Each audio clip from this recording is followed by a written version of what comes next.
अजीत गुट के नेताओं ने मुंबई में शरद पवार से मुलाकात की। सवाल है कि आखिर अजीत पवार और उनके सहयोगी बार बार शरद पवार से मिल क्यों रहे? एनसीपी में आखिर चल क्या रहा है? भविष्य काळासाठी तुमच्या पक्षाचा आश्वासक चेहरा कुठला? शरद पवार।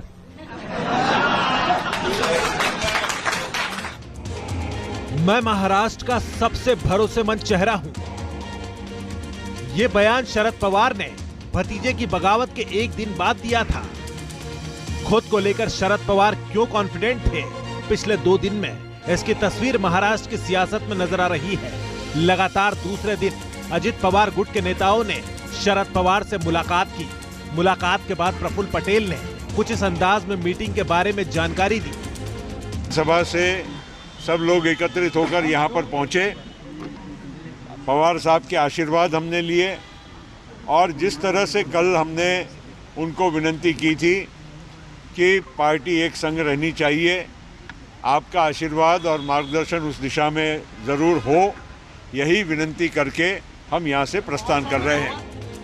हैरानी है, ये वही नेता हैं जो 10 दिन पहले तक शरद पवार पर वार कर रहे थे, उन्हें रिटायर होने की सलाह दे रहे थे। लेकिन अब सारे एनसीपी नेताओं के सुर बदले नजर आ रहे हैं। महाराष्ट्र की सियासत के कुछ जानकार पूरे मुद्दे पर हुए एक सर्वे का हवाला दे रहे हैं,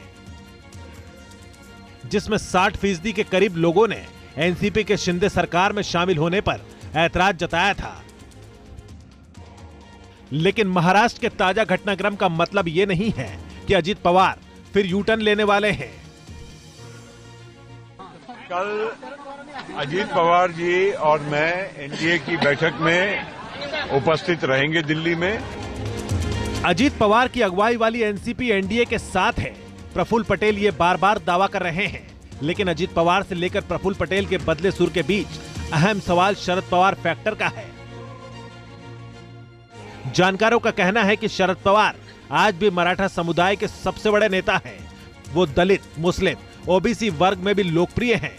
अजीत पवार के लिए शरद पवार का कद हासिल कर पाना बेहद मुश्किल है।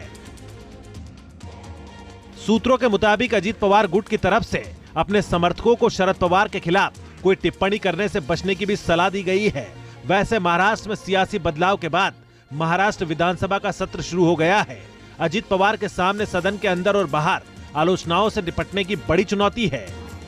विधानसभा के हंगामा शुरू किया है। तस्वीरें आपको दिखा रहे हैं कि यहाँ पर विपक्ष के सभी विधायक, पूर्व मंत्री और विधान परिषद में अपोजिशन लीडर सभी एक साथ आकर के यहाँ पर सरकार के खिलाफ आंदोलन कर रहे हैं। एक उन्होंने हाथ में होर्डिंग भी लिया है जिसमें लिखा है कि घटना के बाहर और कलंकित करने वाली सरकार का निषेध है। इस तरीके से उन्होंने एक होर्डिंग भी लिया है। तस्वीर आप देखिए, पूर्व मुख्यमंत्री अशोक चव्हाण दिखाई पड़ रहे हैं, पूर्व मुख्यमंत्री पृथ्वीराज चव्हाण दिखाई पड़ रहे हैं, साथ ही साथ कांग्रेस के विधिमंडल दल के नेता बाला साहब थोराट हैं, विधान परिषद में अपोजिशन लीडर अंबादास दानवे हैं, विजय विदेट्टीवार हैं। सियासत में क्या होगा कोई नहीं कह सकता है। आज जो इधर है वो उधर भी हो सकता है। अजीत पवार आगे क्या करेंगे ये कोई नहीं जानता। लेकिन एनसीपी में 2 दिन से जो चल रहा है उससे यही लगता है कि भतीजा पार्टी को तोड़कर चाचा को जबरदस्ती सियासी रिटायरमेंट नहीं दे सकता। Team news nation.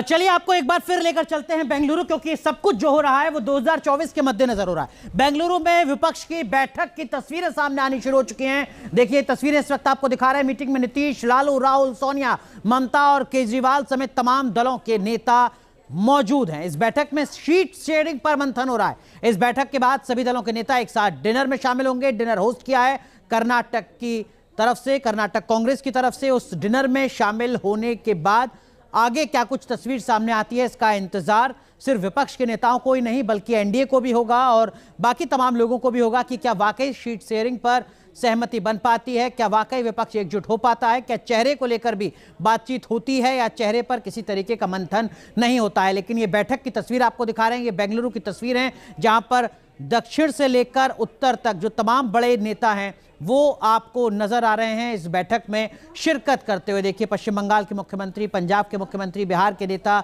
तमाम लोग यहां पर